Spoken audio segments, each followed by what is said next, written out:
கடலூர் மாநகராட்சி வரிவாக்கு செலுத்துபவர்கள் மற்றும் நுகர்வோர்கள் நலச்சங்கத்தின் சார்பில் கடலூர் புதுப்பாளையம் ஆருத்ர மகாலில் கண் தானம் விழிப்புணர்ச்சி மற்றும் கண் தானம் வழங்க பதிவு செய்தவர்களுக்கு அரசு சான்றிதழ் வழங்கும் நிகழ்ச்சி நடைபெற்றது. இந்த நிகழ்ச்சிக்கு கடலூர் மாநகராட்சி வாக்கு செலுத்துபவர்கள் மற்றும் நுகர்வோர்கள் நலச்சங்கத்தின் தலைவர் போஸ் ராமச்சந்திரன் தலைமை தாங்கினார்.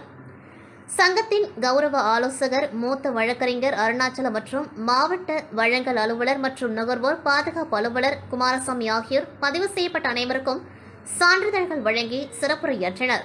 இந்த நிகழ்ச்சிக்கு கௌரவ தலைவர் கார்மேக வண்ணன் முன்னிலை வகித்தார். செயலாளர் பாலசுந்தரம் வரவேற்புரையாற்றினார். சங்கத்தின் பொருளாளர் நன்றி கூறினார். இந்த நிகழ்ச்சியில் கண்தானம் வழங்க பதிவு செய்யப்பட்ட போஸ் ராமச்சந்திரன், முகுந்தன், வாணி, மாணிக்க வாசகம், தேவராஜ், பக்தவச்சலம், புருஷோத்தமன், குணசேகரன், செந்தாமரை கண்ணன், உலகநாதன், துரை செல்வம், செல்வராஜ், சவுந்தரராஜன், பெருமாள், சண்முகம், ராஜேந்திரன், குமரன் ஆகியோர்களுக்கு சான்றிதழ் வழங்கப்பட்டது. இந்நிகழ்ச்சியில் 100க்கும் மேற்பட்டோர் கலந்து கொண்டார்கள்.